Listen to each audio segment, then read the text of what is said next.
갑작스러운 필리핀의 돌변. 방위 산업에 있어 믿을 만한 파트너였던 필리핀이 최근 뜻밖의 소식을 전하며 한국에게 충격을 주었는데요. 중국과의 긴장 관계가 이어지면서 지속적으로 무기를 필요로 하던 필리핀이 갑자기 한국 무기를 거절한 것입니다. 한국은 당황할 수밖에 없었습니다. 이번에 필리핀이 거절한 것은 무기를 돈 주고 사가는 거래도 아니고 한국이 공짜로 넘겨주는 공여였기 때문이죠. 그런데 알고 보니 이런 결정에는 뜻밖의 속셈이 있었다고 합니다. 대체 어떻게 된 일인지 지금부터 자세하게 설명해 드리겠습니다.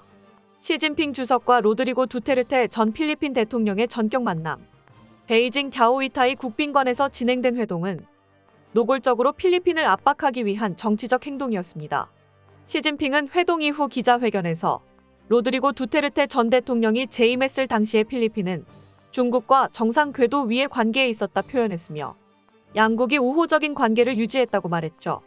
덧붙여 두테르테 전 대통령이 필리핀과 중국 사이의 가교가 되어 우호 협력에 중요한 역할을 하길 바란다고 말하며 이번 만남은 마무리가 되었는데요.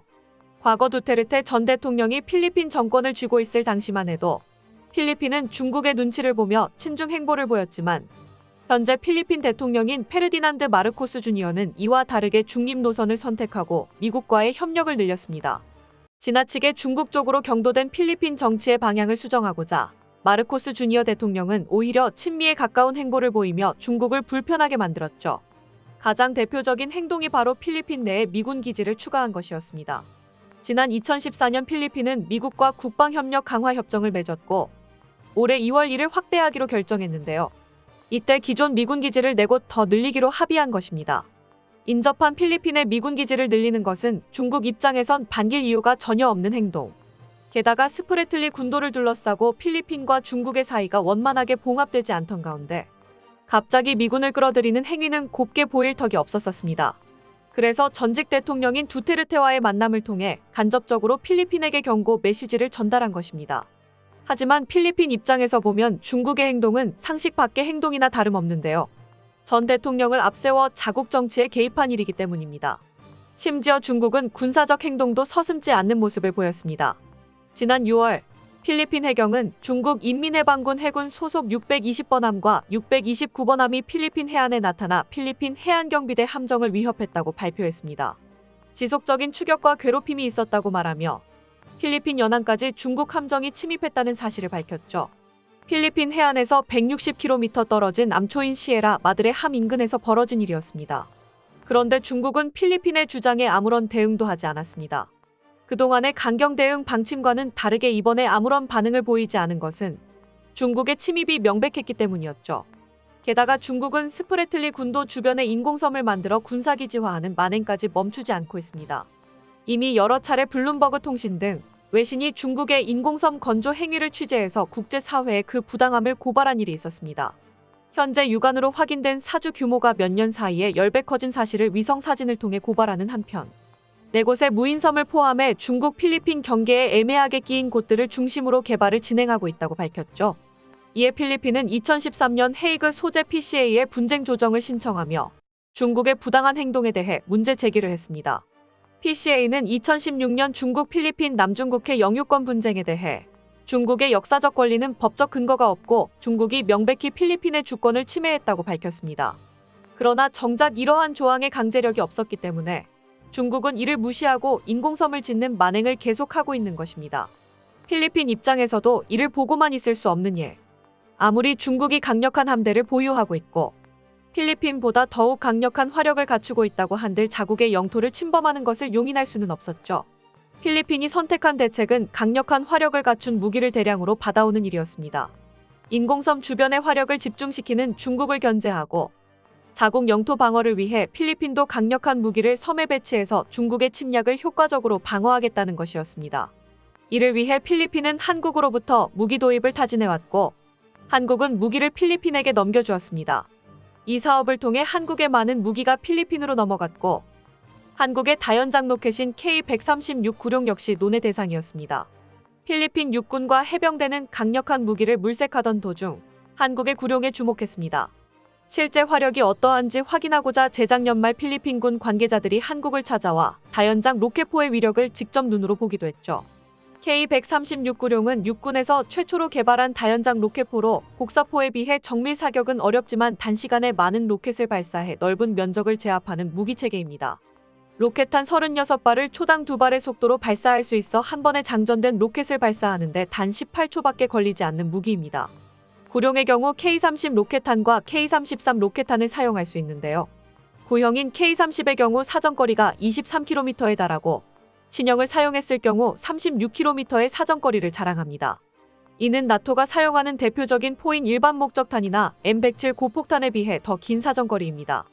우수한 성능이지만 문제는 다른 다연장 로켓에 비해 노후화된 기종이라 한국에서도 새로 만든 천무 다연장으로 대체하고 있는 상황이란 것이었죠. 이 노후화된 기종을 어떻게 처리할지에 대해 한국에서도 한동안 논의가 있었습니다. 그 와중에 필리핀이 나타나 공여를 받겠다고 한 것이었습니다. 한국 입장에서도 처치곤란인 퇴역 무기를 넘기면서 필리핀과의 관계를 돈독히 할 수 있어 마다할 이유가 없었습니다.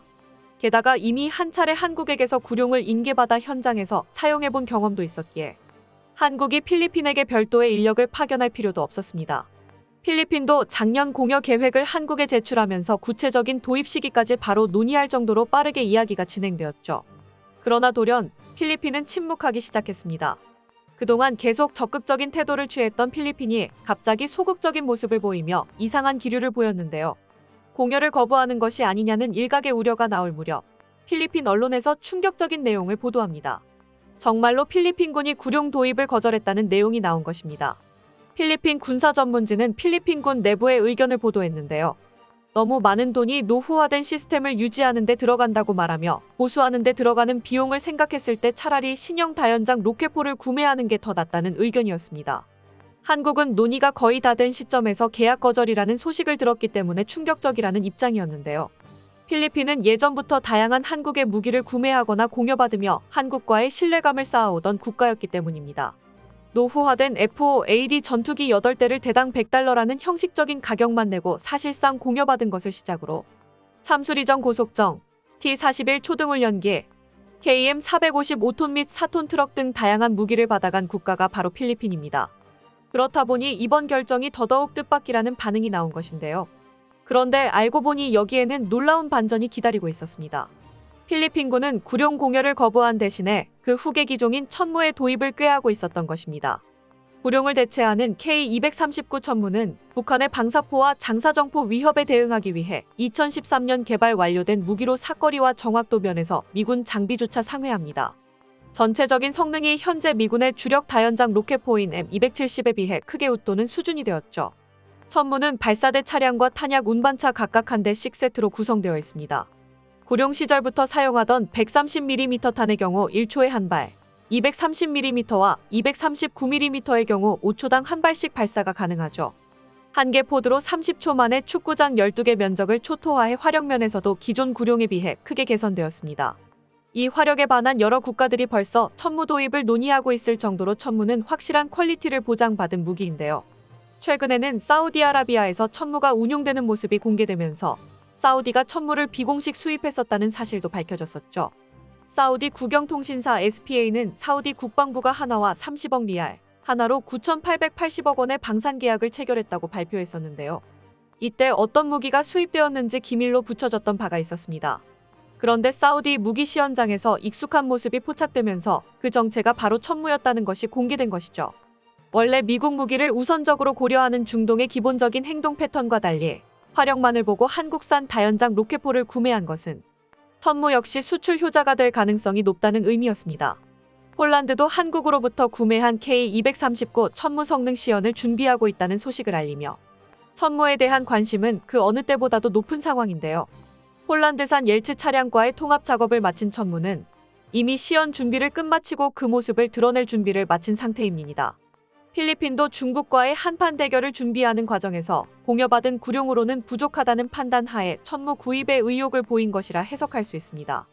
구룡 도입이 무산된 것은 안타깝지만 오히려 신형인 천무 구입으로 돌아선 필리핀과의 계약이 무사성사되면 천무를 원하는 국가들이 더욱 늘어날 것으로 예측됩니다. 화력에 있어서는 세계 그 어느 나라보다도 자부심을 가진 대한민국. 천무를 도입한 국가들이 만족스럽게 한국 무기를 사용하길 바라며 앞으로도 한국의 자랑스러운 무기들을 세계 곳곳에서 볼 수 있기를 기원해 보겠습니다. 끝까지 시청해주셔서 감사합니다. 도움이 되셨다면 좋아요를, 다른 이야기도 궁금하시면 구독을 눌러주세요.